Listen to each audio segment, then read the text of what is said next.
Hey everyone, welcome back to my channel for another plan with me. Today I am planning July 3rd through the 9th using this Hello collection from Planning Roses.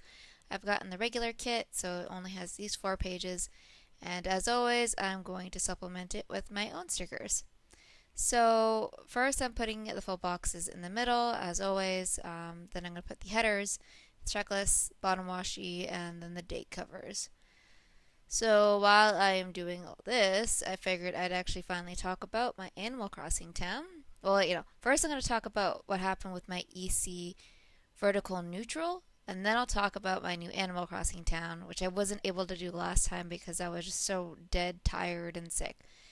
So, okay, I finally got my EC vertical neutral, my launch order one, because they ended up reshipping the replacement to the cross to the border pickup place, and then my dad had to pick it up again, and I didn't end up getting it until yesterday, which is July 2nd, because I'm filming this voiceover on the 3rd. So I got my planner. It was actually a vertical neutral. I actually had my dad open up the package before he gave it to me and take pictures of it just to make sure.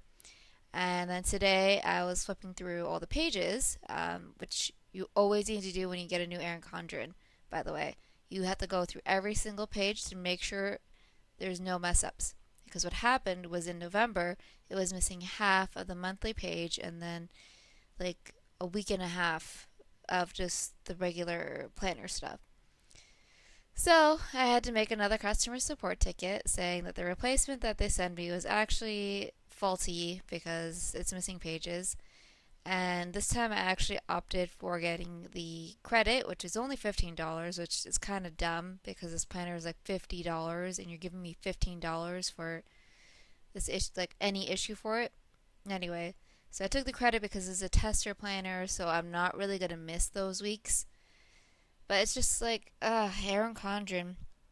Like when I order for them, I expect to have to contact customer service. That's just what is normal for me now. But this is like the worst they've ever messed up for me. Like 2 times in a row like that. It's just ah, I'm not a big fan of the company right now. But anyway, that that's the update on my ECLP. I finally got my launch orders. They're slightly defective still, but it's good enough. Okay, so let's talk about my Animal Crossing town. First, I'll explain what Animal Crossing is in case any of you don't know, and then I'll talk about what happened with my old town and why I made the new one. So, Animal Crossing, it's a video game from Nintendo. It's basically like The Sims, but with animals, if that makes any sense. So you move to this new town. In this actual new game, you're the mayor of it, and you basically pay for expansions on your house. You put furniture in it. You buy clothes. You catch fish and bugs, and you donate them to a museum. It's just living life, but in a game. And what happened with my old town? Okay, I've been playing the Animal Crossing series for a really long time since the first game came out on GameCube, and I put hundreds of hours into my old town. That is not an exaggeration. I literally put hundreds and hundreds of hours into that town. But the problem is, or what happened, was I had one villager who was my absolute favorite villager in the world. Like she was like an original villager that moved into the town, and something that happens with Animal Crossing is that your villagers will move in and out of the town like every once in a while. They'll try to talk to you about it, saying, "Hey, I'm thinking of leaving," and then you can ask them to stay or you can tell them to leave. So I had this one villager in my town. Her name was Sprinkle, and she was a penguin. And like I said, she was like the original, one of my original villagers. And I don't know what it was about her. I I loved her so much. Like I have an obsession. I have like an unhealthy obsession with like three main video game characters or people or whatever. It's Sprinkle is the first one. The second one is Chow from Sonic Adventures and Sonic Adventure 2. And the third is Makar from Legend of Zelda Wind Waker. Those three are like my favorite characters in any video game of all time. Just FYI. Um, so, Sprinkle was in my town, and the way that when people are leaving works, they usually have about 5 days from when they decide to leave for you to talk to them and tell them to stay or not. But for some reason, like I hadn't played in 2 days. I remember it was exactly 2 days. And I had like missed the window where I could talk to Sprinkle to convince her to stay. And I went to her house and she was already all packed up and in boxes. And when the villager is at the point where they're in the boxes, there's no way of making them stay. And when I saw this, like no joke, I was just absolutely devastated. Like I was so sad. It was like you think that like a video game can't make you like it's just a video game, right? But I was so upset. Like Sprinkle had been there for like 2 years, and she had tried to move multiple times, and I didn't let her because I just loved her. And now there was absolutely nothing I could do. She was just gone. And this town had basically almost completed. I had captured almost all the fishes, all the bugs. The museum was almost full. I had all the expansions in my house. The town square was almost completely full, and I just lost the will to play. Like no joke. I didn't want to do it anymore because Sprinkle wasn't there. And so I didn't play for like a year and a half or something. And recently since I've started these two businesses, like I really wanted to uh, focus on like relaxing more and doing more hobbies. So I decided to restart my Animal Crossing town. Like a while ago, they added an expansion, or they added the ability where you could trade in your old town and get bells for it. It wasn't originally like that when the game came out. So I traded in my old town, and I also traded in my catalog, and I decided to take the money in payments instead of one lump sum so I could get interest on it. Which, this sounds like real life when I talk about it, but I decided to do that, and I traded in my old town for 20 million bells, which is actually kind of nice because already in my new town, I've basically fully expanded my house. I have every single room you can get. I just have to expand each of the individual rooms now.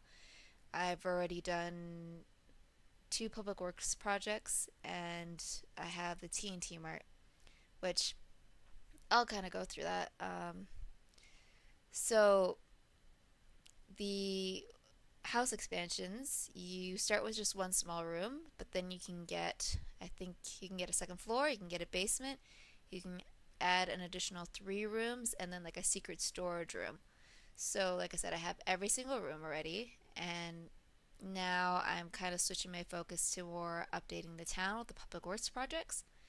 Since you're the mayor in this game, you can actually add things to the town. So I added 2 bridges already, and now I'm going to demolish one bridge because it's behind my house. And when I moved into the town, there was actually one spot I really wanted, but a villager was already living there. It was it was a perfect spot. It was like right beside a waterfall and right in front of the ocean, and it was just like I could envision like my whole front lawn and everything, and I couldn't do it because someone was living there. So I moved into the other side of the waterfall, and there was a bridge behind it, so I'm actually going to remove that bridge so there's not people walking in and out like behind my house, and I'm going to add another one in another spot.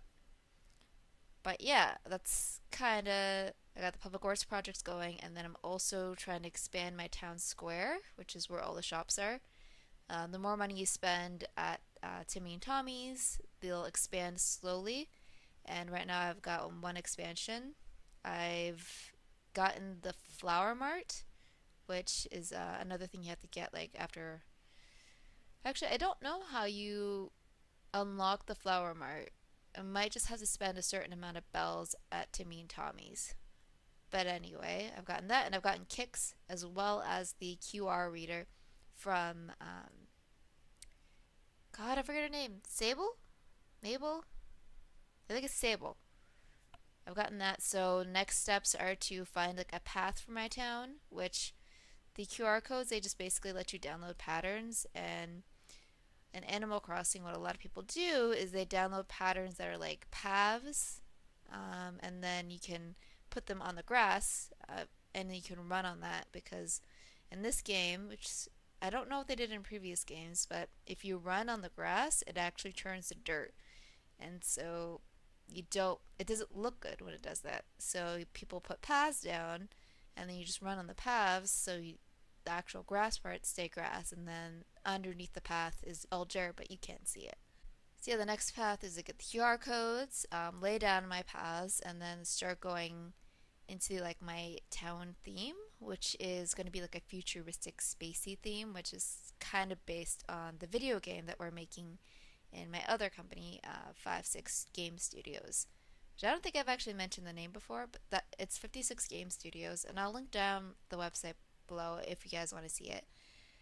But yeah, I'm super excited. I've caught so many bugs, and it's actually nice that like I catch a bug and I probably haven't caught it before, so I've caught some bugs, fish, and I'm just I don't know what it is about this game, but I just love filling in the museum and upgrading all the stores and setting up the town. It's awesome. I love it. Anyway, I think I'm at the end of this video. I actually talked past the end of when I was playing it on my screen. I'm gonna slow it down a little bit so I can have all this audio in here. But yeah, this is the week in full. I hope you guys enjoyed the video. Please like it if you did, and subscribe to my channel if you like hearing about Animal Crossing, and I will see you guys in my next video. Thanks for watching. Bye!